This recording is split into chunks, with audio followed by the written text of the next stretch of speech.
രാത്രിയിലെ വേദ വിചിന്തനത്തിന് ആധാരമായിട്ട് യെശയ്യാ പ്രവാചകന്റെ പുസ്തകം 45-ാം അധ്യായം 22-ാം വാക്യം ഒരാൾക്ക് ശബ്ദമുയർത്തി വായിക്കാം. യെശയ്യാ പ്രവാചകന്റെ പുസ്തകം 45-ാം അധ്യായം അതിന്റെ 22-ാം വാക്യം. സകല ഭൂസീമാവാസികളുമായുള്ളവരെ, എങ്കിലേക്ക് തിരിഞ്ഞ് രക്ഷപ്പെടുവിൻ. ഞാനല്ലാതെ വേറൊരു ദൈവവുമില്ലല്ലോ. എന്നാണ് എന്റെ മുൻപിൽ ഏത് മുഴങ്കാലും മടങ്ങും, ഏത് നാവും സത്യം ചെയ്യും എന്നിങ്ങനെ എന്റെ വായിൽ നിന്ന് നീതിയും മടങ്ങാത്ത ഒരു വചനവും പുറപ്പെട്ടിരിക്കുന്നു. മതി മതി, നമുക്ക് ഒരുമിച്ച് ദൈവത്തിന്റെ കണ്ണുകൾ അടയ്ക്കാം, പ്രാർത്ഥിക്കാം. ഇതൊരു സാധാരണ യോഗമല്ല. ഈ യോഗത്തെ അസാധാരണമായ യോഗം ആക്കി മാറ്റുന്നത്, യോഗത്തെ അനുഗ്രഹീതമാക്കി മാറ്റുന്നത് ഇവിടെ എത്ര ആളുകൾ വന്നു ചേർന്നു എന്നുള്ളതല്ല, എത്ര വിഐപികൾ വന്നു ചേർന്നു എന്നുള്ളതല്ല, ഇതിന്റെ സാങ്കേതിക ക്രമീകരണങ്ങളല്ല. ആത്മനിർഭർ പ്രാപിച്ച ദൈവജനം ഒരുമിച്ച് ആത്മാവിൽ പ്രാർത്ഥിക്കുമ്പോൾ അഴിയാത്ത ബന്ധനങ്ങളില്ല. നാളുകളായി ഈ മണ്ണിൽ തേർവാഴ്ച നടത്തുന്ന അന്ധകാര ശക്തികൾക്കെതിരെ പടപൊരുതുവാനാണ് നിയോഗം പ്രാപിച്ച ദൈവജനം ഇവിടെ കൂടി വന്നിരിക്കുന്നത്. ഇതൊരു തുറന്ന യുദ്ധമാണ്, പരസ്യമായ യുദ്ധപ്രഖ്യാപനമാണ്. ഇത് മതത്തിനോടുള്ള എതിർവാക്കുകളല്ല, ഒരു സംഘടനയ്ക്കെതിരെയുള്ള പോരാട്ടമല്ല. ഈ നാട്ടിൽ വ്യാപരിക്കുന്ന ആളുകളെ പാപത്തിലേക്ക് വലിച്ചെടുച്ചു കൊണ്ടുപോകുന്ന, കുടുംബങ്ങളിൽ അസമാധാനം വിതയ്ക്കുന്ന എല്ലാ പൈശാചിക ആധിപത്യങ്ങൾക്കെതിരെയുള്ള യുദ്ധപ്രഖ്യാപനമാണ് ഇവിടെ നടക്കുന്നത്. അത് വിശ്വസിക്കുന്നവർ മൗനമായിരിക്കാതെ ചേർന്ന് അല്പനിമിഷങ്ങൾ കർത്താവിന് സ്തോത്രം ചെയ്തു തുടങ്ങിയാട്ടെ. Hallelujah, hallelujah, hallelujah. ദൈവവചനത്തിന്റെ ശക്തി ഈ മണ്ണിൽ മുഴങ്ങട്ടെ. ബന്ധനമില്ലാത്ത ദൈവത്തിന്റെ വചനത്തിന്റെ ശക്തി അനേകരുടെ പാപബന്ധനങ്ങളെ അഴിക്കുന്നതായി മാറട്ടെ. വിശ്വസിക്കുന്നവർ അല്പനിമിഷങ്ങൾ നന്ദിയോടെ കർത്താവിന് സ്തോത്രം ചെയ്യാം. Hallelujah. Oh thank you Jesus. കണ്ണുകളടയ്ക്കാൻ നമുക്ക് പ്രാർത്ഥിക്കാം. പരിശുദ്ധ ദൈവമേ, സ്വർഗ്ഗീയ നല്ല പിതാവേ, ഈ അനുഗ്രഹീതമായ രാത്രിക്കായി സ്തോത്രം ചെയ്യുന്നു. ഞങ്ങൾക്ക് ഒരു നല്ല ദിനം കൂടെ അവിടുന്ന് ഭൂമിയിൽ സമ്മാനിച്ചതിനായി സ്തോത്രം ചെയ്യുന്നു. ഇന്ന് രാത്രിയിൽ വായിച്ചു കേട്ട തിരുവചനത്തിലൂടെ ഞങ്ങളോട് ഹൃദ്യമായി സംസാരിക്കണമേ. ഈ നാടിനോട് ഹൃദ്യമായി അവിടുന്ന് സംസാരിക്കണമേ. ഇവിടെയുള്ള സകല ജനത്തോട് ദൈവാത്മാവ് ഇടപെടണമെന്ന് പ്രാർത്ഥിക്കുന്നു. മാനസികവും ശാരീരികമായ വേദനകളാൽ, പ്രയാസങ്ങളാൽ ഭാരപ്പെടുന്നവരുടെ ജീവിതത്തോട് ദൈവാത്മാവ് ആഴമായി സംസാരിക്കുവാൻ ഞങ്ങൾ ഒരുമിച്ച് പ്രാർത്ഥിക്കുന്നു. അവിടുത്തെ കരങ്ങളിലേക്ക് ഏൽപ്പിക്കുന്നു, യേശുവിൻ നാമത്തിൽ തന്നെ, ആമേൻ. വളരെ സുപരിചിതമായ ദൈവത്തിന്റെ വചനമാണ് ഇന്ന് രാത്രിയിലെ വേദവിചിന്തനത്തിനായി നാം വായിച്ചു കേട്ടത്. യേശു കർത്താവ് ഈ ഭൂമിയിൽ ജഡാവതാരം എടുക്കുന്നതിന് 700 വർഷങ്ങൾക്ക് പിറകിൽ, പഴയ നിയമ കാലഘട്ടത്തിൽ ഇസ്രായേലിൽ ജീവിച്ചിരുന്ന വളരെ ഉജ്ജ്വലനായ പ്രവാചക ശ്രേഷ്ഠൻ യെശയ്യാവ് എന്ന് പറയുന്ന പ്രവാചകന്റെ തൂലികയിലൂടെ ഉരുത്തിരിഞ്ഞ വളരെ മനോഹരമായ ഒരു സൂക്തമാണ്. സകല ഭൂസിമവാസികളുമായുള്ളവരെ എങ്കിലേക്ക് തിരിഞ്ഞു രക്ഷപ്പെടുകയും. ദൈവത്തിന്റെ ഹൃദയത്തിന്റെ വാഞ്ച ആലേഖനം ചെയ്യപ്പെട്ടിരിക്കുന്ന മനോഹരമായ പദങ്ങളാണ് ഈ വാക്യത്തിൽ നമുക്ക് കാണാൻ കഴിയുന്നത്. യെശയ്യാ പ്രവാചകൻ എന്ന് പറയുന്ന ആ എഴുത്തുകാരന്റെ ചരിത്രം ഒന്ന് പരിശോധിച്ചാൽ, യഹൂദിയിലെ രാജകീയ കുടുംബത്തിൽ ജനിച്ചു വളർത്തപ്പെട്ടു. രാജകീയമായ പ്രൗഢിയൊക്കെ ഉണ്ടെങ്കിലും അതെല്ലാം മാറ്റിവെച്ചുകൊണ്ട് ദൈവത്തിന്റെ പ്രവാചകനായി ദൈവജനത്തോട് കൈമാറുവാൻ സ്വർഗീയ നിയോഗം പ്രാപിച്ചപ്പോൾ അതിനോട് 100% നീതി പുലർത്തിക്കൊണ്ട് കേൾക്കുവാൻ അനുവാചകരില്ലെങ്കിലും, പ്രോത്സാഹിപ്പിക്കുവാൻ ആളുകളില്ലെങ്കിലും, ആകാശമേ കേൾക്ക, ഭൂമിയെ ചെവിതരക എന്ന് പറഞ്ഞുകൊണ്ട് ദിഗന്ധങ്ങൾ മുഴങ്ങുന്ന ദൈവശബ്ദമായി, പ്രവാചക ശബ്ദമായി യെശയ്യാ പ്രവാചകൻ കാലത്തിൽ നിലകൊള്ളുവാനിടയായി തീർന്നു. വിശുദ്ധ ബൈബിൾ എന്ന് പറയുന്നത് 66 പുസ്തകങ്ങളാണ്. വിശുദ്ധ ബൈബിളിൽ 66 പുസ്തകങ്ങൾ അടങ്ങിയിരിക്കുന്നത് പോലെ തന്നെ യെശയ്യാ പ്രവാചകന്റെ പുസ്തകത്തിലും 66 അധ്യായങ്ങൾ രേഖപ്പെടുത്തിയിരിക്കുന്നു. അതിനെ തരംതിരിച്ചിരിക്കുന്നു. ഒരു മുഴു ബൈബിളിന്റെ ചെറുപതിപ്പായിട്ട് ഇതിനെ വേദപണ്ഡിതന്മാര് കാണുന്നു. അപ്പോൾ തന്നെ ഈ പ്രവാചകനെ പഴയ നിയമത്തിലെ സുവിശേഷകൻ എന്ന് വിശേഷിപ്പിക്കാറുണ്ട്.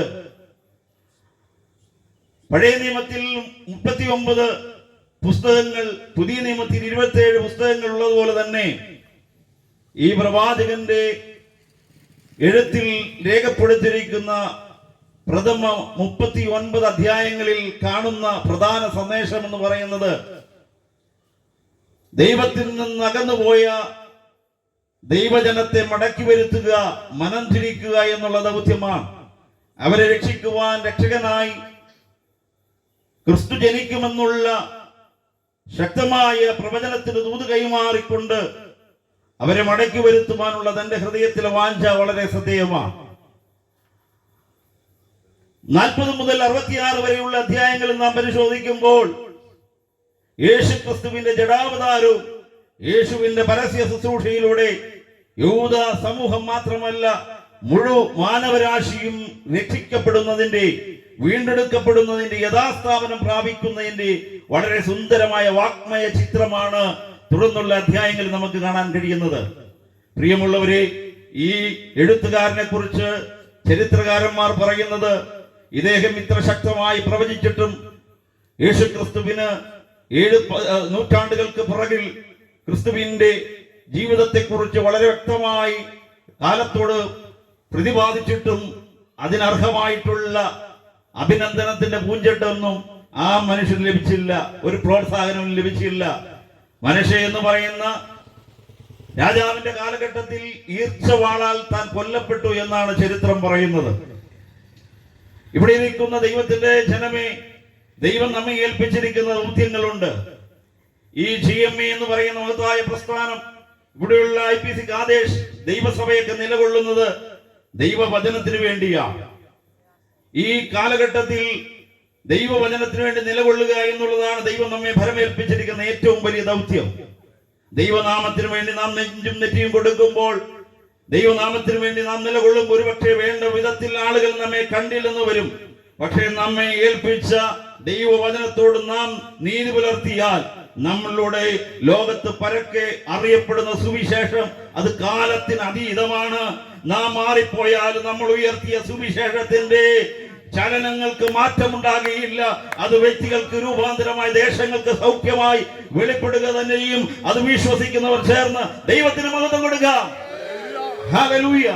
ഈ വാക്യത്തിന്റെ പ്രഥമ ഭാഗത്ത് ഇങ്ങനെയാണ് പറയുന്നത്: സകല ഭൂസിമാവാസികളുമായുള്ളവേ എങ്കിലേക്ക് തിരിവീൻ, സകല മാനവരാശിയോടുമുള്ള ദൈവത്തിന്റെ വിളംബരമാണ് നമുക്ക് അവിടെ കാണാൻ കഴിയുന്നത്. സാർവലൗകികമായിട്ടുള്ള ആഹ്വാനം. അവിടെ കാല ദേശങ്ങളുടെ അതിർത്തികളില്ല, ജാതി മത വൈജാത്യങ്ങളില്ല, യാതൊരു വിധത്തിലുള്ള ഉച്ച നീചത്വങ്ങളില്ല. ഈ ഭൂമിയിൽ മനുഷ്യരായി പിറന്ന സകല മാനവരാശിയെയും ഒരു കുടക്കീഴിൽ അണിയിച്ച് ഒന്നിച്ചു നിർത്തിക്കൊണ്ട് പിതാവായ ദൈവം സകല മാനവരാശിയോടും പറയാണ്: സകല ഭൂസിമാവാസികളുമായുള്ളവരെ. ഇങ്ങനെ ഉജ്ജ്വലമായിട്ട് പറയാൻ കഴിയുന്ന ഒരു വ്യക്തിത്വം ഈ ഉലകത്തിലുണ്ടോ പ്രിയമുള്ളവരെ? ഇങ്ങനെ സകല മാനവരാശിയെ നോക്കി അവരെ വിളിക്കുവാൻ, അവർക്ക് രക്ഷ നൽകിക്കൊടുക്കുവാൻ കഴിയുന്ന മറ്റൊരു അവതാര പുരുഷനെ കാണാൻ കഴിയുന്നില്ല. ഇവിടെ ദൈവം സകല മനുഷ്യരെയും ഒരു കുടക്കീഴിൽ അണിയിച്ചൊരുക്കിക്കൊണ്ട് അവരെ വിളിക്കുകയാണ്: നിങ്ങൾ എങ്കിലേക്ക് തിരിവീൻ. അവിടെ കാലത്തിന്റെ അതിർവരമ്പുകളില്ല, ദേശത്തിന്റെ അതിർവരമ്പുകളില്ല.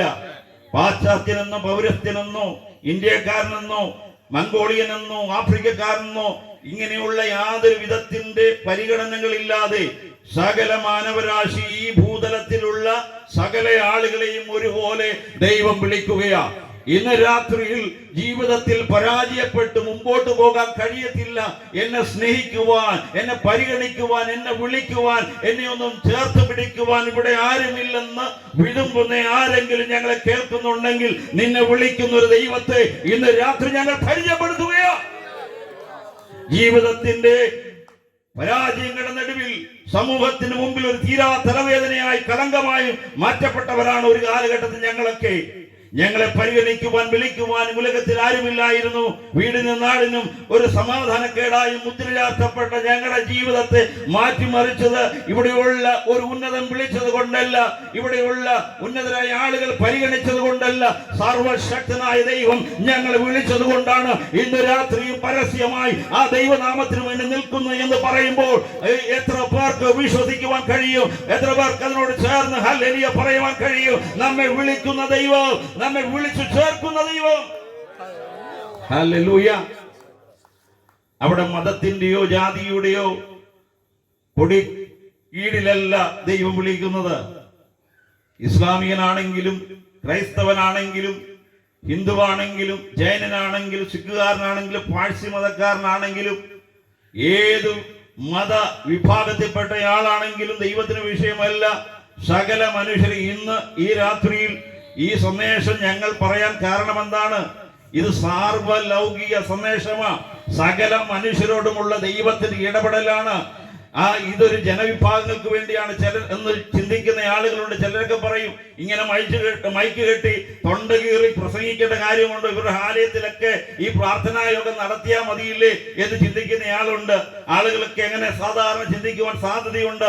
എന്നാൽ പ്രിയമുള്ളവരെ, ഇത് ഞങ്ങൾക്ക് വേണ്ടിയുള്ള വചനമല്ല, കേവലം ക്രിസ്ത്യാനികൾക്ക് വേണ്ടിയുള്ള ഒരു വചനമല്ല, കേവലം പെന്തക്കോസ്തുകാർക്ക് വേണ്ടിയുള്ള സന്ദേശമല്ല. ഇവിടെ നാം വായിച്ചതുപോലെ ദൈവത്തിന്റെ മുഴുവൻ മാനവരാശിയോടുള്ള സന്ദേശമായതുകൊണ്ടാണ് ഈ പരസ്യ സ്ഥലത്ത് ഇപ്രകാരം അണിയിച്ചൊരുക്കിയ സംവിധാനത്തിന്റെ സൗകര്യത്തിൽ നിന്നുകൊണ്ട് ഞങ്ങൾ വിളംബരം ചെയ്യുന്നത്. സകല മാനവരാശിയോടും അറിയിക്കുവാൻ ദൈവത്തിനൊരു സന്ദേശമുണ്ട്. ഇന്ന് രാത്രി നിന്റെ വിടുതലിന് വേണ്ടി, നിന്റെ രക്ഷയ്ക്ക് വേണ്ടി, നിന്റെ ഉദ്ധാരണത്തിന് വേണ്ടി നടത്തപ്പെടുന്ന യോഗമാണിത്. ആമേൻ. അവിടെ ജാതിയുടെ വേർതിരിവുകളില്ല. യഹൂദനെന്നോ യവനെന്നോ ബ്രാഹ്മണനെന്നോ ക്ഷത്രിയനെന്നോ വൈശ്യനെന്നോ ശുദ്രനെന്നോ ശകനെന്നോ ദാസനെന്നോ യാതൊരു ഉച്ചനീചത്വങ്ങളില്ല. തൊഴിലിന്റെ പേര്, നിറത്തിന്റെ പേര്, കുലത്തിന്റെ പേരുള്ള വേർതിരിവുകളില്ല. ഇന്ന് രാത്രി സകല മാനവരാശിയോടുമുള്ള ദൈവത്തിന്റെ സന്ദേശം എന്ന് പറയുന്നത് കർത്താവായ യേശു ക്രിസ്തുവിന്റെ സുവിശേഷം മാത്രമാണ്. ആ സുവിശേഷത്തിന്റെ വക്താക്കളായിട്ടാണ് ഇന്ന് രാത്രി ഞങ്ങൾ നിലകൊള്ളുന്നത്. ആ സുവിശേഷം നിങ്ങളോട് ഞങ്ങൾ കൈമാറുകയാണ്. സകല മനുഷ്യനും രക്ഷപ്പെടുവാൻ, രക്ഷ പ്രാപിക്കുവാനുള്ള ഏക സന്ദേശം സുവിശേഷമാണ്. ആ സുവിശേഷത്തെ കേൾവിക്കായി, ആ സുവിശേഷത്തെ സ്വീകരിക്കുവാൻ ഒരിക്കൽ കൂടെ നല്ലവരായ ദേശനിവാസികൾ ഞങ്ങൾ സാഗുത സ്വാഗതം ചെയ്യുകയാണ്. ഹല്ലേലൂയ. എത്ര നല്ല ഒരു ആഹ്വാനമാണ് പ്രിയമുള്ളവരെ.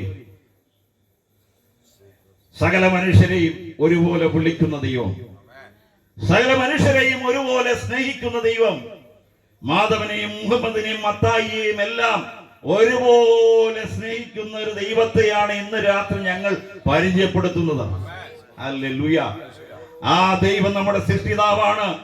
ആ സൃഷ്ടിതാവായ ദൈവത്തിന്റെ സ്നേഹം അനുഭവിക്കുവാൻ, ആ ദൈവത്തിന്റെ കരുതൽ അനുഭവിക്കുവാൻ, ആ ദൈവത്തിന്റെ സ്നേഹ സ്പർശനങ്ങൾ അനുഭവിക്കുവാൻ ഇന്ന് രാത്രി ദൈവത്തിന്റെ പരിശുദ്ധാത്മാവ് ആഗ്രഹിക്കുകയാണ്.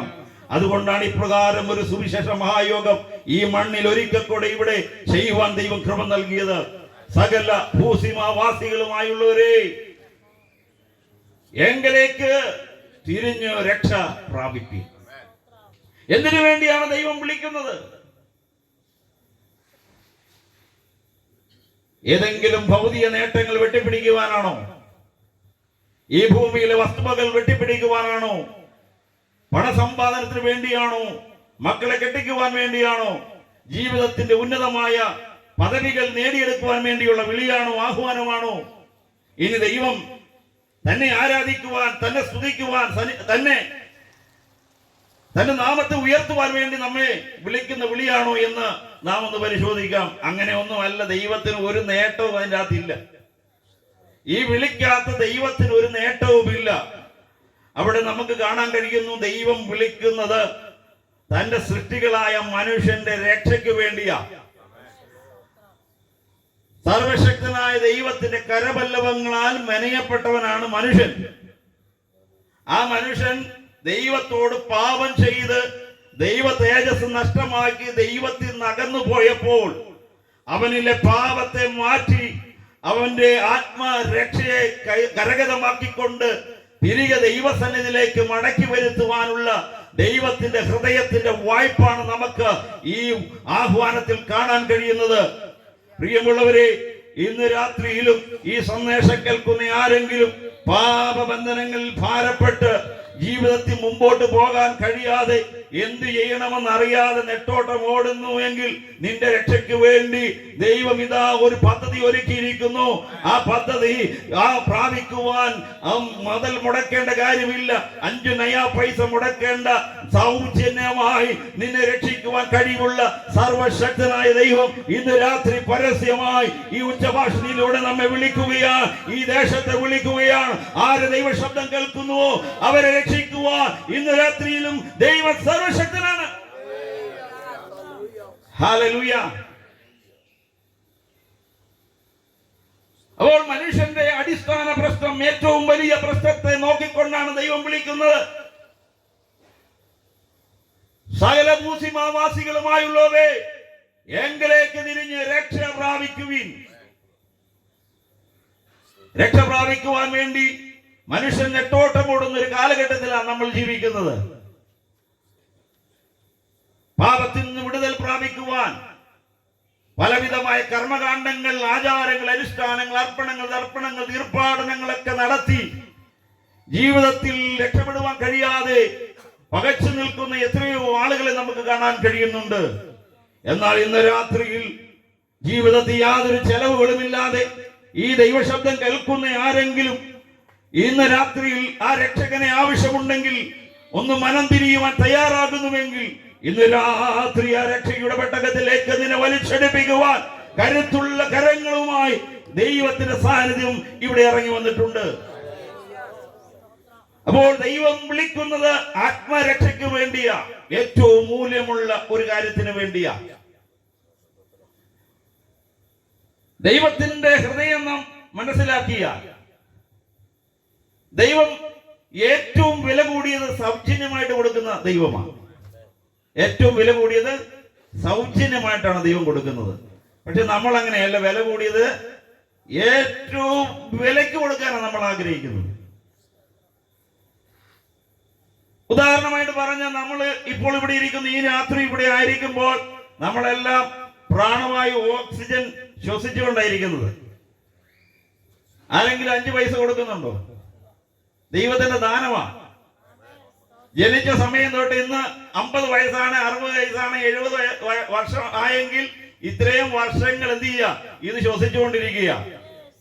ആരും 5 പൈസ കൊടുക്കുന്നില്ല. പക്ഷെ ഇതിന്, ഈ ശ്വസന പ്രക്രിയയ്ക്ക്, ശ്വാസനാളത്തിന് ഒരു പ്രശ്നമുണ്ടായ, തനിയെ ശ്വാസം എടുക്കാൻ കഴിയാതെ വന്നു കഴിഞ്ഞാൽ ഇവിടെയുള്ള ഏതെങ്കിലും ഹോസ്പിറ്റൽ, ഹൈടെക് ഹോസ്പിറ്റലിൽ ചെന്നാൽ മണിക്കൂറിനനുസരിച്ച് നമ്മൾ കാശ് എണ്ണി കൊടുക്കണം, ആയിരങ്ങൾ ചെലവാകും. പക്ഷേ ഇന്ന് രാത്രി ഇവിടെ ഇരിക്കുമ്പോൾ ദേശക്കാരെ, പ്രിയമുള്ളവർ, നിങ്ങൾ തിരിച്ചറിയണം, ഇത്രയും വരെ 5 നയാ പൈസ കൊടുക്കാതെ, ഒരു 1000ങ്ങളുടെ താളം എണ്ണിക്കൊടുക്കാതെ ആ ദൈവം എത്ര സൗജന്യമായിട്ടാണ് പ്രാണവായു നമുക്ക് നൽകിയത്. ആ ദൈവത്തിന്റെ മനസ്സ് എത്ര ഹൃദ്യമാണ്. ആ ഏറ്റവും വില കൂടിയതിനെ സൗജന്യമായി കൊടുക്കുന്ന ദൈവം. കുടിവെള്ളം, ഇന്ന് പണം കൊടുത്ത് കുടിവെള്ളം വാങ്ങുന്ന ആളുകളുണ്ട്. പക്ഷെ നമുക്കറിയാം, അതൊക്കെ അത്യാവശ്യത്തിന് വേണ്ടി മാത്രമാണ് നമ്മൾ വാങ്ങുന്നത്. നമ്മുടെ ദൈനംദിന ആവശ്യങ്ങൾക്ക് വേണ്ടി നാം എപ്പോഴും കുടിവെള്ളം വാങ്ങിക്കൊണ്ടിരുന്നാൽ നമുക്ക് ഒരിക്കലും മുമ്പോട്ട് പോകാൻ കഴിയത്തില്ല. അത്രമാത്രം വെള്ളത്തിന്റെ വില വർദ്ധിച്ചുകൊണ്ടിരിക്കുകയാണ്. ഞങ്ങളുടെ പ്രിയ സഹോദരങ്ങൾ, ആ രംഗത്ത് വർക്ക് ചെയ്യുന്ന ആളുകളൊക്കെ ഉണ്ട്. ആളുകൾക്ക് വെള്ളം കൊടുക്കുന്ന, നല്ല ശുദ്ധമായ ജലം കൊടുക്കുന്ന ഞങ്ങളുടെ സഹോദരങ്ങളുണ്ട്. പലയിടങ്ങളിലും വലിയ വരൾച്ച വരുമ്പോഴത്തേക്ക് ആളുകൾ പരിഭ്രാന്തരാണ്. അവർക്ക് നല്ല ശുദ്ധജലം ലഭിക്കുവാൻ വേണ്ടി അവർ നെട്ടോടം ഓടുകയാണ്. എന്നാൽ പ്രിയമുള്ളവരെ, ആകാശത്ത് നിന്ന് മഞ്ഞും മഴയും നൽകിക്കൊണ്ട് ഇതുവരെ നമ്മെ നടത്തിയ ഒരു ദൈവമില്ലേ? നമ്മൾ ഇവിടുന്ന് യാത്ര ചെയ്യുമ്പോൾ, വാഹനത്തിൽ യാത്ര ചെയ്യുമ്പോൾ, ട്രെയിനിൽ യാത്ര ചെയ്യുമ്പോൾ ഒരു ബോട്ടിന് 20 രൂപ കൊടുത്തുകൊണ്ട് നമ്മൾ വെള്ളം വാങ്ങി എത്ര സമയം മുമ്പോട്ട് പോകാൻ കഴിയും? 1 മണിക്കൂർ കൊണ്ട് ആ വെള്ളത്തിന്റെ ഗ്യാരണ്ടി തീരും. അങ്ങനെയെങ്കിൽ കഴിഞ്ഞ 50 വർഷം 70 വർഷം നമ്മെ നടത്തിയ ദൈവം എത്ര വിശ്വസ്തനാണ്. എത്ര വില കൂടിയ വസ്തുവിനെ സൗജന്യമായിട്ടാണ് ദൈവം തരുന്നത്. മനുഷ്യൻ വില കൂടിയതിനെ ഏറ്റവും വിലയുള്ളതാക്കി മാറ്റുമ്പോൾ അതിനെ ഏറ്റവും ആ മനുഷ്യന് വാങ്ങാൻ കഴിയാത്ത നിലയിൽ മാർക്കറ്റിൽ വിൽക്കാൻ ശ്രമിക്കുമ്പോൾ ഏറ്റവും വില കൂടിയതിനെ സൗജന്യമായി നൽകുന്ന ദൈവത്തെ ഇന്ന് രാത്രി ഞങ്ങൾ പരിചയപ്പെടുത്തുകയാണ്. ഞാൻ കഴിഞ്ഞ ദിവസം സഭയിൽ പറയാനിടയായി തീർന്നു, നമ്മുടെ നാട്ടുകാരുടെ നമ്മുടെ ഏറ്റവും പ്രിയപ്പെട്ട പാവങ്ങളുടെ മത്സ്യം എന്ന് അറിയപ്പെടുന്ന ഒരു മത്സ്യമുണ്ട്. ഏതാ? മത്തി. ഈ മത്തി കൊടും ഭീകരനായ ഒരു സമയം ഉണ്ടായിരുന്നു. ഇത് കിട്ടാതെ വന്നപ്പോഴത്തേക്ക് 500 രൂപയ്ക്കും അല്ലെ 600 രൂപ വിലക്ക് 1 കിലോയ്ക്ക് ആ നിലയിൽ വില കൂടിയ ഒരു സമയം ഉണ്ടായിരുന്നു. അപ്പോ ഇത് വിൽക്കുന്ന അതിന്റെ ആൾക്കാർക്ക് മനസ്സിലായി ഇതിപ്പോ കിട്ടാനില്ല, അതുകൊണ്ട് വില കൂട്ടിയാൽ ആൾക്കാർ എന്ത് ചെയ്യും? ഒന്നും വില കൊടുത്ത് വാങ്ങും എന്ന് മനസ്സിലാക്കിയിട്ട് എന്ത് ചെയ്യാം? പെട്ടെന്ന് ഇതിന്റെ വില കുതിച്ചുയരുക. അങ്ങനെ നമ്മുടെ നാട്ടിൽ മനുഷ്യന്റെ മാർക്കറ്റെല്ലാം ഏറ്റവും വില കൂടിയതിനെ ലഭിക്കാൻ സാധ്യതയില്ലാത്തതിനെ മനുഷ്യന് പ്രാപിക്കാൻ കഴിയാത്ത നിലയിൽ അതിന്റെ വില വർദ്ധിപ്പിച്ചുകൊണ്ടിരിക്കുമ്പോൾ ഇന്ന് രാത്രിയിൽ വിശ്വസിക്കൂ, ഈ ഭൂമിയിൽ നമുക്ക് ഒരിക്കലും പ്രാപിക്കാൻ കഴിയാത്ത എത്രയോ നന്മകൾ സൗജന്യമായി ദൈവം നൽകിക്കൊണ്ടിരിക്കുന്നു. അതിൽ ഏറ്റവും ഉന്നതനാണ് ഏറ്റവും ഉന്നതമായ കാര്യമാണ് മനുഷ്യന്റെ ആത്മരക്ഷ എന്ന് പറയുന്നത്. ആ ആത്മരക്ഷയ്ക്ക് മനുഷ്യൻ ഒന്നും ചെയ്യേണ്ട കാര്യമില്ല. ഇന്ന് രാത്രി നാം ദൈവമുഖത്തേക്ക് തിരിയുവാൻ തയ്യാറായാൽ സൗജന്യമായി നമ്മെ നീതീകരിക്കുവാൻ വിശ്വസ്തനായ ദൈവം ഇന്ന് രാത്രി നമ്മുടെ കൂടെയുണ്ട്.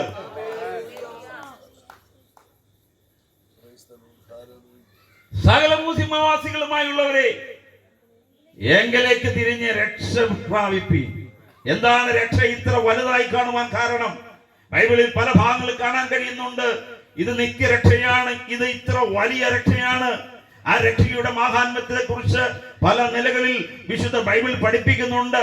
ഇത് ഇത്ര വലുതാകുവാനുള്ള കാരണം എന്താണെന്ന് ചോദിച്ചാൽ, പിതാവായ ദൈവം ഈ സകല ജരാചരങ്ങളെ സൃഷ്ടിച്ചനന്തരമായിട്ട് ഈ മണ്ണിലേക്ക് ഇറങ്ങി വന്ന് ഈ മണ്ണിൽ നിന്ന് മണ്ണ് കുഴച്ച് അതിന് രൂപം വരുത്തി മനുഷ്യനെ ഉണ്ടാക്കുവാനിടയായി തീർന്നു. മനുഷ്യന്റെ നിർമ്മാണവുമായി ബന്ധപ്പെട്ട് എബ്രായ ഭാഷയിൽ 3 പദങ്ങൾ കാണാൻ കഴിയുന്നുണ്ട്. അതിൽ ഒന്നാമത്തെ പദമാണ് യാസാർ. യാസാർ എന്ന വാക്കിന്റെ അർത്ഥം ഒരു കുശവൻ കളിമണ്ണ് കുഴച്ച് ഒരു പാത്രം ഉണ്ടാക്കുന്നത് പോലെ നിർമ്മിക്കുന്ന ദൈവം. അങ്ങനെയെങ്കിൽ പ്രിയമുള്ളവരെ, സർവശക്തനായ ദൈവം ഈ സകല ജരാചരങ്ങളെ സൃഷ്ടിച്ച് അനന്തരമായി ഈ മണ്ണിലേക്ക് ഇറങ്ങി വന്ന് മണ്ണ് കയ്യിലെടുത്തു കഴിഞ്ഞപ്പോൾ എന്താ സംഭവിച്ചത്? ആ മണ്ണിന്റെ രൂപത്തിന് ഭാവത്തിന് മാറ്റം ഉണ്ടാകുവാനിടയായി തീർന്നു. രണ്ടാമത്തെ പദമാണ് ആസ എന്ന് പറയുന്ന പദം. അതിന്റെ അർത്ഥം രൂപം വരുത്തുക. മൂന്നാമത്തെ പദം ബാറ എന്ന് പറയുന്ന പദമാ. ബാറ എന്ന വാക്കിന്റെ അർത്ഥം ഇല്ലാത്തതിനെ വിളിച്ചു വരുത്തുക. മനുഷ്യനിലേക്ക് അവന് ഒരിക്കലും പ്രാപിക്കാൻ കഴിയാത്ത, ഈ മണ്ണിൽ നിന്നെടുത്ത മനുഷ്യന് ഒരിക്കലും എന്റേതെന്ന് പറയാൻ കഴിയാത്ത ഒന്നിനെ അവൻ ഉള്ളിലേക്ക് ദൈവം സ്ഥാപിച്ചു. അതിന്റെ പേരാണ് മനുഷ്യന്റെ ആത്മാവ്. ഈ ആത്മാവിനെ മണ്ണിൽ നിന്നെടുത്ത കുഴച്ച് പരുവമാക്കിയെടുത്ത ഈ മർത്തി ശരീരത്തിലേക്ക് ഈ വിണ്ണിന്റെ ആത്മാവിനെ പകർന്നു കഴിഞ്ഞപ്പോൾ മൂന്നാമതായി ഉണ്ടായ കാര്യമാണ് രൂപം വന്ന മൂന്നാമത്തെ കാര്യമാണ് ജീവൻ, ദേഹി എന്ന് പറയുന്നത്. അപ്പോൾ ശ്രദ്ധിക്കുക, സർവശക്തനായ ദൈവം ഈ മണ്ണിലേക്ക് ഇറങ്ങി വന്ന് മണ്ണ് കയ്യിലെടുത്തപ്പോൾ അതൊരു മനുഷ്യനായി മാറി. എന്നാൽ ഞാൻ നിങ്ങളോട് പറയാം, ഇന്ന് ശാസ്ത്രം പല നിലകളിലും വൈജ്ഞാനികമായ നേട്ടങ്ങൾ കൈവരിക്കുമ്പോൾ ഒരു പിടി മണ്ണല്ല, ഒരു ടിപ്പർ ലോറി മണ്ണ് കൊണ്ടിട്ടാലും ശാസ്ത്രത്തിന് ഒരു മനുഷ്യനെ മെനയാൻ കഴിയത്തില്ല. അങ്ങനെയെങ്കിൽ കേവലം ഒരു മണ്ണിന്മേൽ ഉടമസ്ഥന്റെ കരം തൊട്ടപ്പോൾ അതിന്റെ ഭാവത്തിന് മാറ്റം വന്നെങ്കിൽ അതൊരു ദേഹിയായി മാറിയെങ്കിൽ ഇന്ന് രാത്രി നിന്റെ എത്ര ചലനമറ്റ വിഷയമാണെങ്കിലും ഒരു നിലയിൽ മുമ്പോട്ട് പോകാൻ കഴിയാത്ത വിഷയമാണെങ്കിലും ഉടമസ്ഥൻ തൊട്ടാൽ, ദൈവം തൊട്ടാൽ, സർവശക്തന്റെ വലങ്കര നിന്നെ തൊട്ടാൽ നിന്റെ പ്രശ്നത്തിന്റെ അകത്തൊരു പരിഹാരമുണ്ട്. ഇന്ന് രാത്രി എത്ര കടുങ്കെട്ട് വീണ വിഷയമാണെങ്കിലും എനിക്ക് മുമ്പോട്ട് പോകാൻ കഴിയത്തില്ല, എനിക്കൊരു ആത്മീയ ജീവിതം കഴിക്കാൻ കഴിയത്തില്ല, എന്റെ ജീവിതം ആകെ തകർന്നിരിക്കുകയാണ്, മദ്യപാനം കൊണ്ട്, മയക്കുമരുന്നിന്റെ ആസക്തി കൊണ്ട്, പാപത്തിൻ്റെതായ ഭോഗങ്ങൾ നിമിത്തം എനിക്ക് മുമ്പോട്ട് മുമ്പോട്ട് പോകാൻ കഴിയത്തില്ലെന്ന് ഭാരപ്പെടുന്ന വ്യക്തി ജീവിതമേ, നിന്നെ തൊടുവാൻ ഇതാ ഉടമസ്ഥൻ ഇറങ്ങി വന്നിട്ടുണ്ട്. സർവശക്തനായവന്റെ കരം നിന്നെ തൊടുകയാണ്. ഇന്ന് രാത്രി ദേശത്ത് ഈ സന്ദേശം കേൾക്കുന്ന ചിലരെ ദൈവം തൊട്ടുകൊണ്ടിരിക്കുകയാണ്. ഈ ദേശത്തിലെ മന്ത്രവാദങ്ങൾക്ക്, ആഭിചാരങ്ങൾക്ക് തൊടുവാൻ കഴിയാത്ത നിലയിൽ ദൈവത്തിന്റെ പ്രവൃത്തി ചില കുടുംബങ്ങളിൽ വ്യാപരിച്ചു കൊണ്ടിരിക്കുകയാണ്. Hallelujah, hallelujah, hallelujah. ആ ദൈവം താൻ ഉണ്ടാക്കിയ മനുഷ്യനെ ഈ ഭൂമിയെ അധിപതിയാക്കി, പക്ഷേ ദൈവത്തിന്റെ കൽപ്പന ലംഘിച്ചു. അവൻ പാപിയായി തീർന്നു. ദൈവകൽപ്പന ലംഘിച്ചപ്പോൾ ആദ്യം സംഭവിച്ചത് അവന്റെ ആത്മാവ് ദൈവവുമായിട്ടുള്ള ബന്ധം നഷ്ടപ്പെട്ടു. അതിക്രമങ്ങളാലും പാപങ്ങളാലും അവൻ എന്ത് ചെയ്തു? മരിക്കുവാനിടയായി തീർന്നു. അതിനുശേഷം ദൈവം പറഞ്ഞു, നിനക്ക് ശാരീരിക മരണമുണ്ടാകും. അവിടെ കൊണ്ട് കാര്യം തീരുന്നില്ല. ആ ശരീര മരണത്തിനപ്പുറമായി ഒരിക്കൽ മരണവും പിന്നെ ന്യായവിധിയും ദൈവം മനുഷ്യന് വേണ്ടി നിയമിച്ചു. ആ ന്യായവിധിക്ക് അനന്തരമായി മനുഷ്യനെ കാത്തിരിക്കുന്നത് നിത്യ നരകമാണ്. അപ്പോൾ ദൈവം മനുഷ്യനെ നിർമ്മിച്ചത് നിത്യനായിട്ടാണ്. നമ്മളിവിടെ നമ്മുടെ ആളുകളൊക്കെ മരിക്കുമ്പോൾ നമ്മൾ ബോർഡ് വെക്കാറുണ്ട്, ഫ്ലെക്സ് ബോർഡ് വെക്കാറുണ്ട്, അവരാച്ച നിത്യതയും. പക്ഷേ നമ്മൾ തിരിച്ചറിയേണ്ട, അവരാച്ച മരിച്ചപ്പോഴല്ല നിത്യതയും, ജനിച്ചപ്പോഴേ നിത്യതയും. ഹാലലൂയ. പൗലോസിന്റെ ഭാഷയെ പറഞ്ഞു കഴിഞ്ഞാൽ ലോക സ്ഥാപനത്തിന് മുമ്പ് എന്ത് ചെയ്തു? തെരഞ്ഞെടുത്തതാ. അപ്പൊ നമ്മളിവിടെ ആയുസ് പോകുമ്പോഴത്തേക്ക്, ഇവിടത്തെ ആയുസ് തീരുമ്പോഴത്തേക്ക് നമ്മൾ എഴുതും നിത്യതയും. ഹല്ലേലൂയ. അതിനൊക്കെ നല്ല പദം വിട്ടു വിരിഞ്ഞ കർത്താവിനോട് കൂടെ അങ്ങനെയുള്ള നല്ല വാക്കുകളുണ്ട്, കുഴപ്പമില്ല. മനുഷ്യൻ ജനിക്കുന്നത് നിത്യതയിൽ തന്നെയാണ്. അപ്പോൾ ഈ നിത്യത രണ്ടു വിധത്തിലാണ്. ഇവിടെ ആ നിത്യതയുടെ ഒരു ചെറിയ കാലയളവ് മാത്രമാണ് ഈ ഭൂമിയിലെ ജീവിതം എന്ന് പറയുന്നത്. ഇത് കഴിയുമ്പോൾ മനുഷ്യന് രണ്ട് നിത്യത, ഒന്നെങ്കിൽ നിത്യനാശം അല്ലെങ്കിൽ നിത്യജീവൻ. അത് എന്ത് വേണമെന്ന് തീരുമാനമെടുക്കുവാനുള്ള അവകാശം ഈ ഭൂമിയിൽ മനുഷ്യനായിരിക്കുമ്പോൾ തന്നെയുണ്ട്. അപ്പോൾ മനുഷ്യന്റെ നിത്യനാശത്തെ കണ്ടുകൊണ്ട് അവന്റെ ആത്മാവിന്റെ രക്ഷയ്ക്ക് വേണ്ടി ദൈവം ആഹ്വാനം ചെയ്യുകയാണ്. സകല ഭൂസിമാവാസികളുമായുള്ളവേ, നീ നിത്യനാശത്തിലേക്ക് പോകുവാനല്ല ഞാൻ നിന്നെ സൃഷ്ടിച്ചത്. നീ നിത്യനരകത്തിലേക്ക് പോകുവാനല്ല നിന്നെ ഞാൻ സൃഷ്ടിച്ചത്. എന്റെ കരപല്ലവങ്ങൾ കൊണ്ട് കുസുമമായി തെരഞ്ഞെടുത്ത ആ ഞാൻ നിർമ്മിച്ചുണ്ടാക്കിയ മനുഷ്യ, നീ തകർന്നു പോകുവാൻ, നിത്യനാശത്തിലേക്ക് പോകുവാനല്ല ഞാൻ നിന്നെ നിർമ്മിച്ചത്. നീ രക്ഷ പ്രാപിക്കുവാൻ വേണ്ടിയാണ്. രക്ഷ പ്രാപിക്കുവാൻ എന്താണ് ചെയ്യേണ്ടത്? ഇത്ര വലിയ ആത്മരക്ഷയ്ക്ക് എന്താണ് ചെയ്യേണ്ടത്? ഒന്നും ചെയ്യേണ്ട കാര്യമില്ല. നമ്മുടെ പുണ്യപ്രവർത്തികളൊന്നും അതിന് പരിഹാരമല്ല. നമ്മുടെ അർപ്പണങ്ങളൊന്നും അതിന് വേണ്ട ആവശ്യമില്ല. ഒരൊറ്റ കാര്യം അവിടെ കൊടുത്തിട്ടുണ്ട്, എങ്കിലേക്ക് തിരിഞ്ഞ് രക്ഷ പ്രാപിക്കുവിൻ. ഇന്ന് രാത്രിയിൽ ആത്മരക്ഷ ആഗ്രഹിക്കുന്ന ആളുകൾ അതിനു വേണ്ടി പണം മുടക്കേണ്ട കാര്യമില്ല. അങ്ങോട്ടും ഇങ്ങോട്ടും യാത്ര ചെയ്യേണ്ട. ദൈവവും മനുഷ്യരോട് പറയുന്ന ഒരു കാര്യം, ഇത് വളരെ സുവ്യക്തമായ ഒരു പരിഹാര മാർഗമാണ്. ഇതുപോലെ ഒരു പരിഹാര മാർഗം ഉലകത്തിൽ ആർക്കും പറയാൻ കഴിയത്തില്ല. ഇവിടെ പല ആളുകളും ആത്മരക്ഷയ്ക്ക് വേണ്ടി വന്നിട്ട് പറയും, നിങ്ങൾ അങ്ങോട്ട് പോകൂ, നിങ്ങൾ അവിടെ പോയി സഞ്ചരിക്കൂ, അല്ലെങ്കിൽ ഈ കാര്യങ്ങൾ ചെയ്യൂ, ആ കാര്യങ്ങൾ ചെയ്യൂ എന്ന് പറഞ്ഞുകൊണ്ട് മനുഷ്യനെ വീണ്ടും വീണ്ടും ഭാരത്തിന്റെ ഉടമയാക്കി മാറ്റുമ്പോൾ ഇതാ സൃഷ്ടാവായ ദൈവം പറയുന്നു, ഒരു കാര്യവും ചെയ്യണ്ട. യാതൊരു അർപ്പണങ്ങളോ തർപ്പണങ്ങളോ ആചാര അനുഷ്ഠാനങ്ങളോ കർമ്മകാണ്ഡങ്ങളോ അനുഷ്ഠിക്കേണ്ട. ദൈവത്തിലേക്ക് തിരിയുവാൻ ഇന്ന് രാത്രി ഒരു തീരുമാനമെടുത്താൽ മതി. ഹല്ലേലൂയ. എങ്കിലേക്ക് തിരിവീൻ. എത്ര ഉജ്ജ്വലമായ പ്രഖ്യാപനമാണ്. ഹല്ലേലൂയ. അങ്ങനെ തിരിയുന്ന ഒരുത്തനെ രക്ഷിക്കുവാൻ പര്യാപ്തമായ ഉറപ്പിന്റെ വാഗ്ദാനമാണ് നൽകുന്നത്. ഇന്ന് രാത്രിയിൽ ജീവിതത്തിൽ എല്ലാ വഴികളും അടഞ്ഞെങ്കിൽ നിന്നെ വിളിക്കുന്ന ഒരു ദൈവമുണ്ട്. ഈ പ്രപഞ്ചത്തിലേക്ക് ഇറങ്ങി വന്നുകൊണ്ട് മനുഷ്യനെ തേടി ഇവിടെ ഇറങ്ങി വന്ന നസറേനായ യേശു ക്രിസ്തു, ആ യേശു കർത്താവ് പറയുന്ന ഒരു കാര്യമുണ്ട്, അധ്വാനിക്കുന്നവരും ഭാരം ചുമക്കുന്നവരുമായുള്ളവരെ നിങ്ങൾ എല്ലാവരും എന്റെ അടുക്കൽ വരുവീൻ, ഞാൻ നിങ്ങളെ ആശ്വസിക്കാം എന്ന് പറയുവാൻ തന്റെ ഇടമുള്ള ഒരു അവതാര പുരുഷനുണ്ടെങ്കിൽ അത് ശ്രീ യേശു ക്രിസ്തു മാത്രമാ. അധ്വാനിക്കുന്നവരും ഭാരം ചുമക്കുന്നവരുമായുള്ളവരെ, ഇത് കേൾക്കുമ്പോൾ നമുക്ക് തോന്നും ചന്തയിലൊക്കെ ചുമട്ട് തൊഴിലാളികളായിട്ടുള്ള ആൾക്കാരോട്, വലിയ കരിങ്കൽ കുവാറിയിൽ പണിയെടുക്കുന്ന ആളുകളോട് പറയുന്ന ഒരു ആഹ്വാനമായിട്ട് തോന്നും. അല്ല പ്രിയമുള്ളവരെ, ഈ ഭൂമിയിലെ ഏറ്റവും വലിയ അധ്വാനം എന്താണ്? ഈ ഭൂമിയിലെ ഏറ്റവും വലിയ ഭാരം എന്താണ്? ഈ ഭൂമിയിലെ ഏറ്റവും വലിയ ഭാരം എന്ന് പറയുന്നത് വലിയ ചുമടുകൾ ചുമക്കുന്നതല്ല.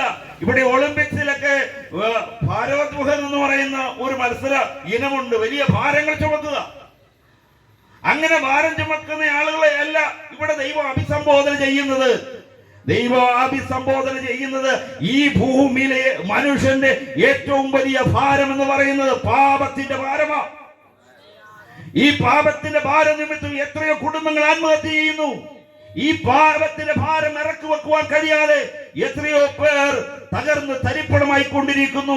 ഇന്ന് രാത്രി പാപഭാരം ചുമക്കുന്ന ആരെങ്കിലും ഈ സന്ദേശം കേൾക്കുന്നുണ്ടെങ്കിൽ ഈ നിമിഷം തന്നെ നിന്റെ ഭാരങ്ങളെ എടുത്തു മാറ്റുക.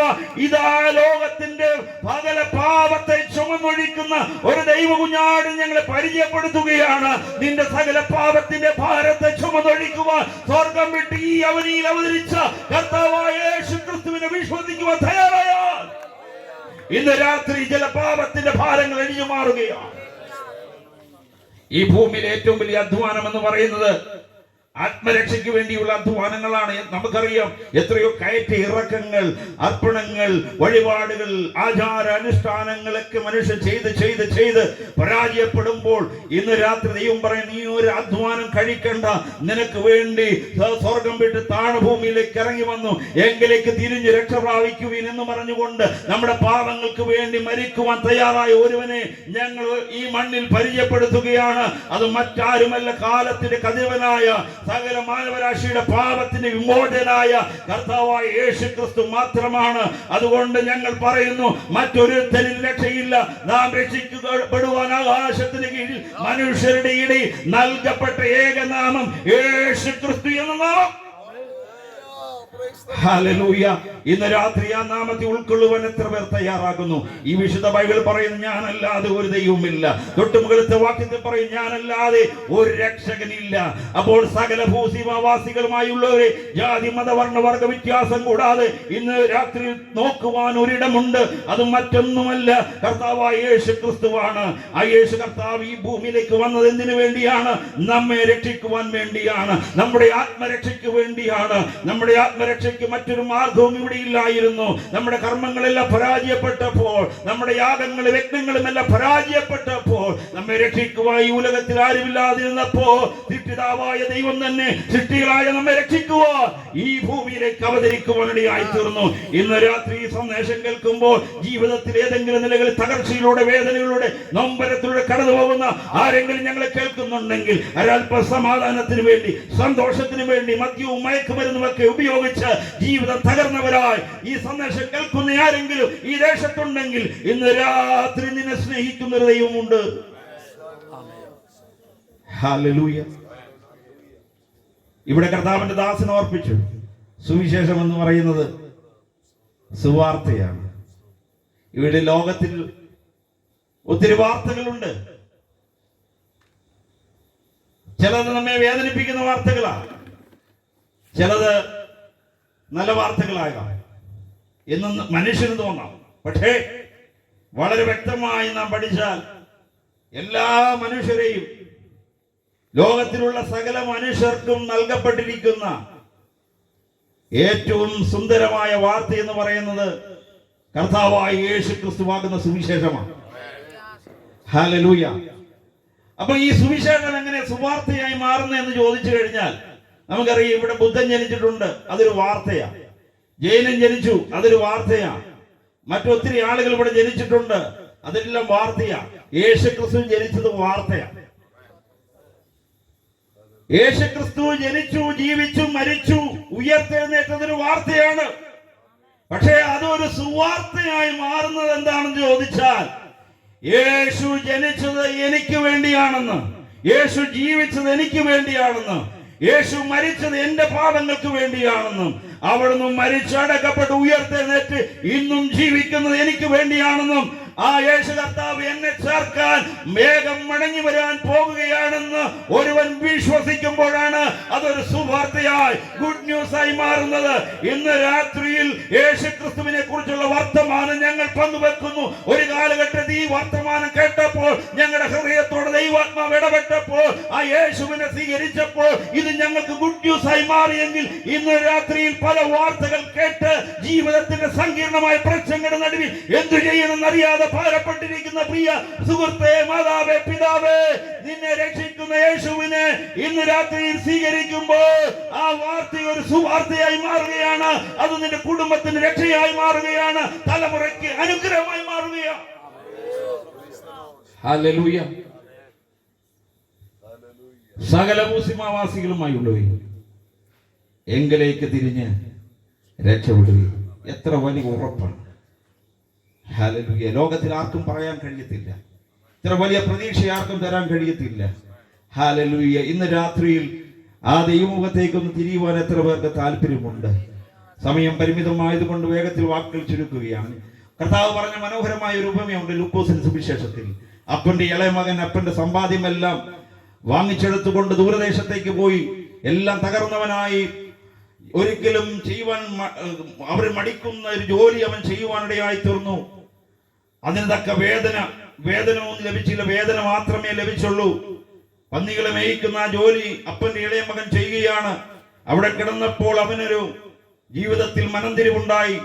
അവൻ പറയുകയാണ്, എന്റെ അപ്പന്റെ കൂലിക്കാർ എത്ര പേർ തിന്നു ശേഷിപ്പിക്കുന്നു, ഞാൻ ഇവിടെ വിശപ്പ് കൊണ്ട് മരിക്കുകയാണ്. അവൻ അവിടെ കിടന്നുകൊണ്ടൊരു തീരുമാനമെടുത്ത്, ഞാൻ മടങ്ങിപ്പോകും, എന്റെ അപ്പന്റെ ഭവനത്തിലേക്ക് മടങ്ങിപ്പോകും.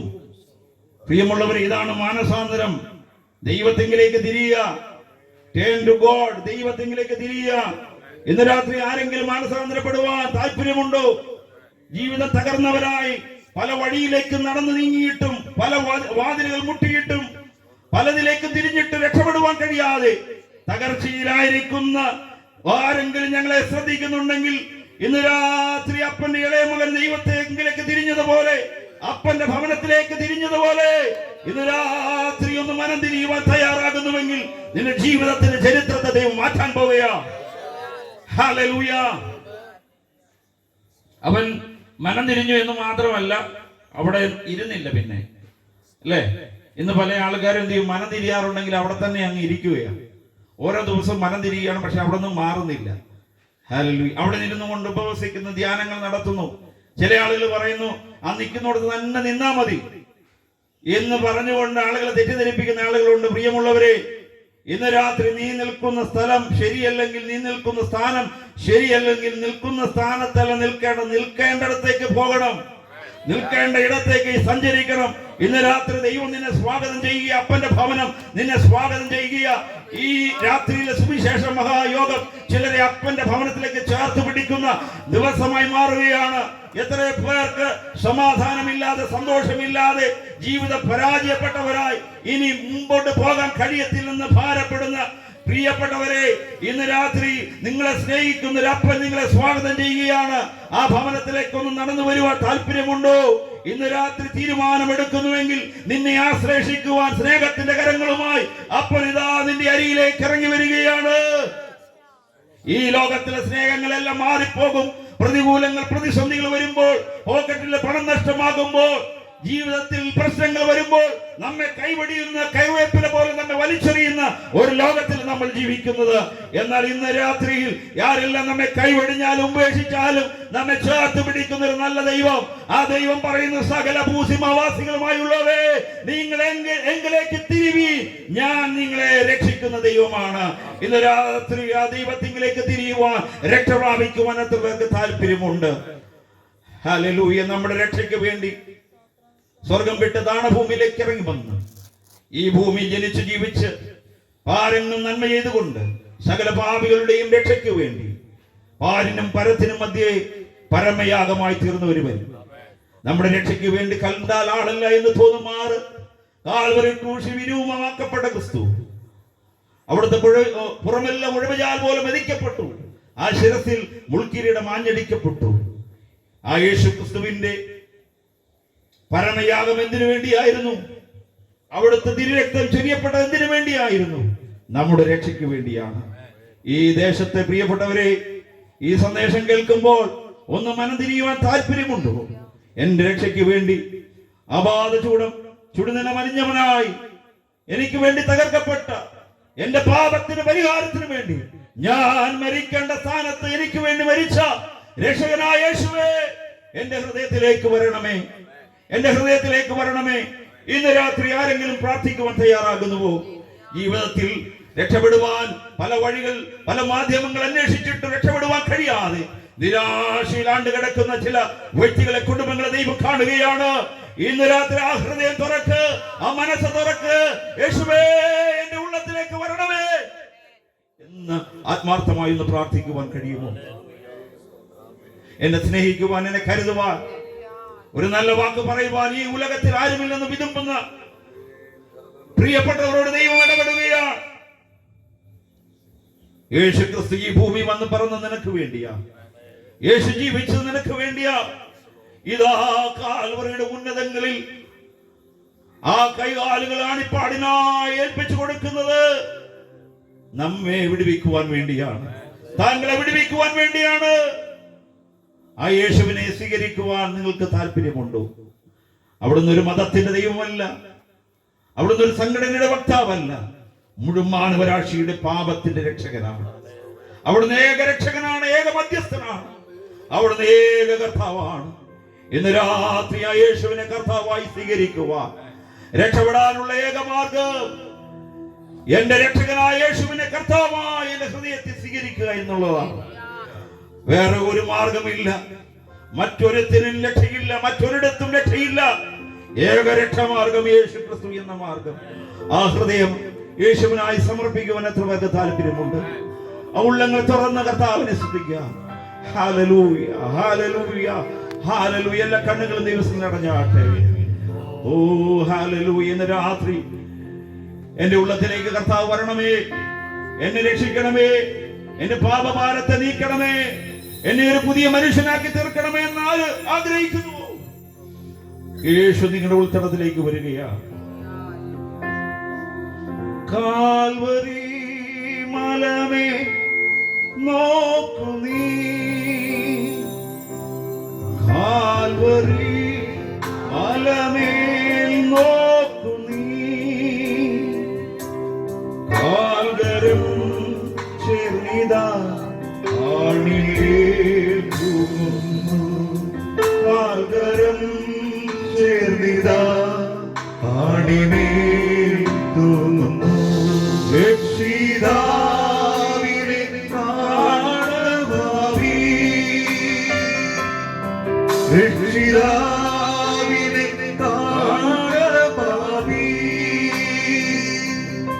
നിന്റെ പേരല്ലയോ ക്രൂശിന്മേൽ തൂങ്ങുന്നു, നിന്റെ പേരല്ലയോ ക്രൂശിന്മേൽ തൂങ്ങുന്നു. പ്രിയമുള്ളവരെ, നമ്മെ രക്ഷിക്കാമെന്ന് ഉറപ്പു നൽകുവാൻ കഴിയുന്ന ഒരേ ഒരു രക്ഷകൻ യേശുക്രിസ്തു മാത്രമാണ്. അവിടുന്ന് ലോകത്തോട് പറഞ്ഞു, ഞാൻ തന്നെ വഴിയും സത്യവും ജീവനുമാകുന്നു, ഞാൻ മുഖാന്തരമല്ലാതെ ആരും പിതാവിനെ കാണുകയില്ല. യേശു ഒരു ശുഭപ്രതീക്ഷയാണ്. എങ്കിലേക്ക് തിരുവീൻ എന്ന് കർത്താവ് പറയുമ്പോൾ നിങ്ങളുടെ ജീവിതത്തിൽ അനുഭവിക്കുന്ന ഏത് പ്രശ്നത്തിനും പരിഹാരം നൽകുവാൻ കരുത്തുള്ള ശബ്ദമാണ് യേശുവിന്റെ ശബ്ദം. ഒരിക്കൽ ബഥാനിയിലെ ലാസറിന്റെ ഭവനത്തിലേക്ക് വന്നു. മരിച്ചു മൺമറയുവാൻ കല്ലറയിൽ അടക്കപ്പെട്ടിരിക്കുന്ന 4 ദിവസമായിരിക്കുന്ന ലാസറിന്റെ ഭവനത്തിലേക്ക് യേശു വരികയാണ്. നിങ്ങൾ ആ വരവ് ശ്രദ്ധിച്ചു. തനിക്ക് ഏറ്റവും പ്രിയനായവൻ ദീനമായി കിടന്ന യേശു വന്നില്ല, മരിച്ചു യേശു വന്നില്ല. 4-ാം ദിവസം ആ ഭവനത്തിലേക്ക് വരികയാണ്. നമ്മളൊക്കെ എത്രയോ വിലാപവനങ്ങളിൽ പോകുന്നവരാണ്, ആശ്വാസവാക്കുകൾ പറയുന്നവരാണ്. നമ്മൾ പറയും, പോട്ടെ, സാരമില്ല, ഇതൊക്കെ സാധാരണമായി സംഭവിക്കുന്നതാണ്, ഇതൊക്കെ താങ്ങാനുള്ള കൃപ ദൈവം തരും എന്നൊക്കെ പറഞ്ഞ് നമ്മൾ ആശ്വസിപ്പിക്കാറുണ്ട്. പക്ഷേ അങ്ങനെ ഒരു ആശ്വാസകനല്ല യേശു ക്രിസ്തു. എല്ലാ പ്രതീക്ഷകളും അടഞ്ഞ, എല്ലാ വഴികളും അടഞ്ഞ ആ കുടുംബത്തിലേക്ക് വന്നിട്ട് പറയുകയാണ്, ഞാൻ പുനരുത്ഥാനം ജീവനുമാണ്. എന്നിൽ വിശ്വസിച്ചാൽ നിങ്ങൾ ദൈവത്തിന് മഹത്വം കാണും. എന്നിൽ വിശ്വസിക്കുന്നവൻ മരിച്ചാലും ജീവിക്കും. ഇന്ന് രാത്രി അങ്ങനെ ഒരു ശുഭപ്രതീക്ഷ തന്റെ അജഗണങ്ങൾക്ക് നൽകാൻ കഴിയുന്ന ഒരേ ഒരു കർത്താവ് യേശു ക്രിസ്തു മാത്രമാണ്. ഈ ഗ്രൗണ്ടിൽ വന്നിരിക്കുന്ന പ്രിയപ്പെട്ടവരോട് ദൈവാത്മാവിൽ ഞാൻ പറയട്ടെ, ഏതെങ്കിലും നിലകളിൽ പ്രതീക്ഷ നഷ്ടപ്പെട്ടവരായി ഇനി മുമ്പോട്ട് പോകാൻ കഴിയത്തില്ല, ഇനി പ്രാർത്ഥിച്ചിട്ട് കാര്യമില്ല, എന്റെ പ്രാർത്ഥനകളും പ്രതീക്ഷകളും എല്ലാം ഇവിടെ അസ്തമിച്ചു. ഈ കല്ലറയുടെ കവാടബന്ധിതമായ ഈ കല്ലറയ്ക്കുള്ളിൽ ഞാൻ ഇതാ എന്റെ പ്രതിസന്ധികളുമായി വല്ലാതെ നൊമ്പരപ്പെടുന്നു എന്ന് ആശങ്കപ്പെടുന്ന, ഭാരപ്പെടുന്ന നിങ്ങളോട് പറയുന്നു, യേശു ക്രിസ്തു നിങ്ങളുടെ പ്രശ്നത്തിന് ഒരു ശുഭ പ്രതീക്ഷയാണ്. ഹല്ലേലൂയ. യേശുവിലേക്ക് ഇന്ന് രാത്രി നോക്കുവാൻ തയ്യാറായ, യേശുവിലേക്ക് ആ ഭാരങ്ങൾ ഇറക്കി വെക്കുവാൻ തയ്യാറായ, മരണത്തിനപ്പുറമായ ഒരു പോംവഴി, മരണത്തിനപ്പുറമായ ഒരു നിത്യജീവൻ, മരണത്തിനപ്പുറമായ ഒരു നിത്യ സന്തോഷം നൽകി തന്നുകൊണ്ട് ഈ ജീവിതത്തെ ആനന്ദപൂരിതമാക്കുവാൻ കഴിവുള്ള, അധികാരമുള്ള യേശുവിന്റെ സാന്നിധ്യം ഇന്നിവിടെ വ്യാപരിച്ചു കൊണ്ടിരിക്കുകയാണ്. അത് വിശ്വസിക്കുന്നവർ ദൈവസന്നിധിയിൽ നിന്ന് എഴുന്നേറ്റ് നിന്നാട്ടെ. എല്ലാ പ്രിയപ്പെട്ടവരും ദൈവസന്നിധിയിൽ എഴുന്നേറ്റ് നിന്നാട്ടെ. അതേ, യേശു ക്രിസ്തു ഏകരക്ഷകനാണ്, അവിടുന്ന് ഏകകർത്താവാണ്, അവിടുന്ന് ഏക മധ്യസ്ഥനാണ്. അതുപോലെ ഒരു രക്ഷകനില്ല. പൂർണ്ണമായി രക്ഷിക്കുവാൻ പ്രാപ്തനായ ദൈവം, സകലത്തിന്മേലും അധികാരമുള്ളവൻ, മരണത്തിന്മേൽ, പ്രപഞ്ചത്തിന്മേൽ ഈ പാപബന്ധനങ്ങളെ തകർക്കുവാൻ അധികാരമുള്ളവൻ, അവിടുന്ന് കർത്താവായി വീണ്ടും വരുവാൻ പോകുകയാണ്. നമ്മെ ചേർക്കുവാൻ യേശു ക്രിസ്തു മടങ്ങി വരാൻ പോകുകയാണ്. അത് വിശ്വസിക്കുന്നവർ അല്പനിമിഷങ്ങൾ ദൈവത്തിന് മഹത്വം കൊടുത്താട്ടെ. നമുക്ക് വേണ്ടി സ്വന്തം ജീവനെ നൽകി നമ്മെ വീണ്ടെടുത്ത കർത്താവ് ഇനി എത്രയും താമസം വിന നമ്മെ ചേർക്കുവാൻ മടങ്ങി വരുവാൻ പോകുകയാണ്. അവിടുത്തെ മടങ്ങി വരവിന്റെ കാലത്ത് നമ്മൾ കേട്ടുകൊണ്ടിരിക്കുക, കാലം അതിനെ അടയാളപ്പെടുത്തിക്കൊണ്ടിരിക്കുക. ഇന്ന് രാത്രി ചേർന്ന് ഒരു പാട്ടിന്റെ ഈരടികൾ പാടി കർത്താവിനെ സ്തുതിക്കുവാൻ എത്ര പേർക്ക് താല്പര്യമുണ്ട്? മരണത്തെ തോൽപ്പിച്ച് പാതാളത്തെ പരാജയപ്പെടുത്തി ഇന്ന് ഉയർത്തെഴുന്നേറ്റ് ജീവിക്കുന്ന യേശു ക്രിസ്തുവിന്റെ ഉയർപ്പിന്റെ ശക്തി